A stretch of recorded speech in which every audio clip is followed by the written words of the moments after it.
Good afternoon.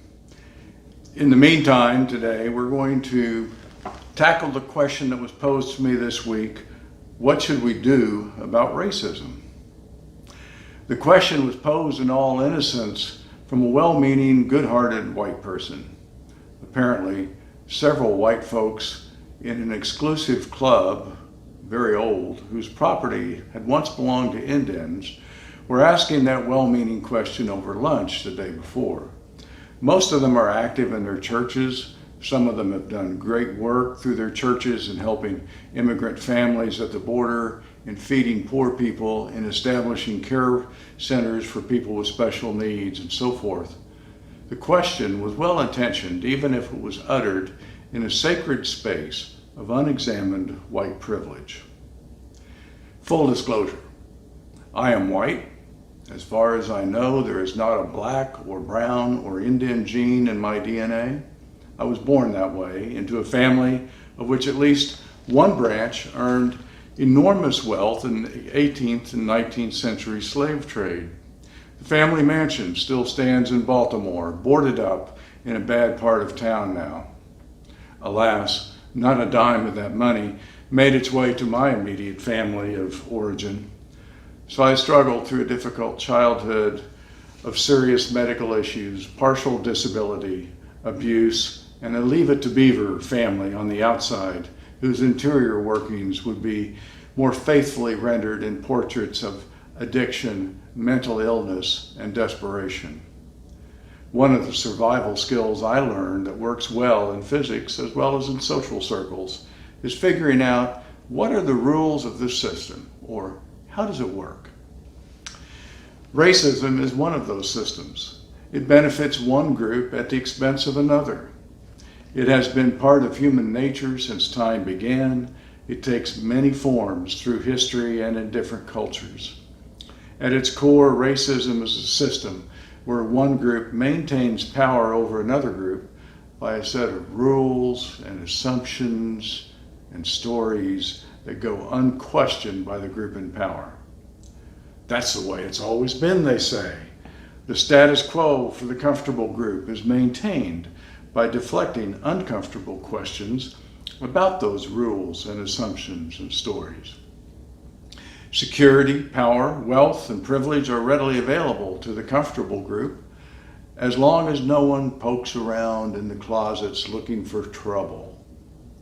As for the uncomfortable group, well, that's the way it's always been. In Jesus' day, there was no denigration of people based upon skin color. The very black Ethiopian eunuch was a trusted member of the king's court. Returning home on his chariot, he encountered Philip and was baptized on the spot. But there was serious ethnic disrespect even among the Jews themselves. Jesus gathered around him a band of Galilean Jews whose accent and dress branded them as ignorant, illiterate hillbillies from the north. And he was crucified for poking around in those closets where powerful people don't want anyone to go. He was crucified for pointing out the injustice of both the Roman occupying military and the Jewish elite of Jerusalem. If he were in America today, Jesus would gather poor people and black people and brown people from all corners of this nation. He would take a knee at the football games. He would march and he would lead, and he would point out the injustice that continues to enrich one group while keeping both groups afraid of each other. Slavery did not end with emancipation in 1863. It simply morphed into a more socially respectable form. What should we do about racism? The very question carries vestiges of unexamined privilege. If by we mean white people, then do implies that white people have the power or the unique power to fix the problem. The we do construction implies that the problem is out there somewhere to be fixed by a mechanic who just needs the right tools and diagnostic equipment. The problem is over there, somewhere comfortably distant from my soul. The very first thing we all need to do is to understand that the fish is not aware of the water in which it swims. Denying that systemic racism does not exist, denying that it exists, is like denying that the air does not exist. After all, you cannot see it, you cannot feel it, it must not be real. I buried the first African-American professor at a U.S. military academy. He had a PhD in chemistry and taught at the Naval Academy in Annapolis, Maryland. I was blessed to know him before Alzheimer's took its toll on his thinking. And when I asked him one day why he lived in Laurel, Maryland, 25 miles from Annapolis, his face grew red and this mild-mannered former college professor slammed his fist on the table. His wife had a master's degree in journalism. They both had good jobs and a nice family of 3 boys. But they were redlined from buying a house in Annapolis. He could work there. He could spend his money there. But he couldn't live there because he was black. 3,500 people attended his funeral at the Naval Academy, but he couldn't live there. The first answer to what should we do about racism is nothing. Just listen to the stories. Do not attempt to redefine the story by saying, but look at how many police officers are dying in the line of duty. Changing the subject is an age-old rhetorical and political game played by people in power. Greek philosophers 2,500 years ago complained about it. To launch that question in the face of the question about the number of black men and women murdered by police is to wrap oneself in the shroud of white privilege and claim, I am not racist.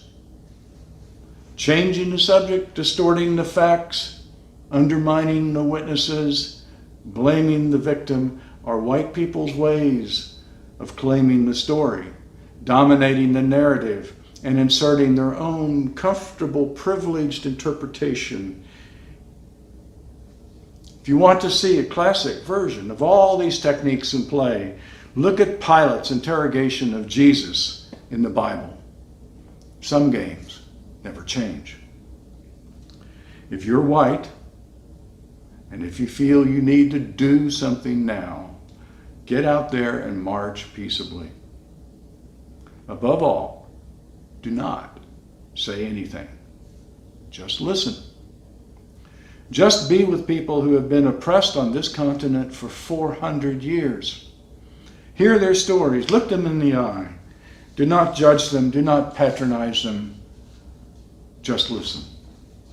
The truth is, we all want the same things. We all need the same things. Food, shelter, safety, a place to raise our families, a place where we can live without fear, a place where we can enjoy each other's company, jobs with dignity, a place where we can learn and pray and play and grow old together, a place where people are treated fairly, with respect, and where justice prevails when mistakes are made. Why is it so difficult to create this kind of place? Why do we persist in playing games of fear and hoarding when the playing field is tilted always in favor of one group over another? I'll answer that question. We persist because we, white people in power in North America, make a choice to play the game of fear and hoarding instead of the game of joy and sharing. Jesus devoted his life to teaching that in sharing and listening and reaching out, we will find joy. He taught that fearing others and using others for personal advantage and hoarding wealth are morally bankrupt. He paid the price for calling out the privileges of society in his day. Racism is a system of privileges and injustice. It is not a problem to be fixed. It requires you to examine your soul, to confess, and to listen to others.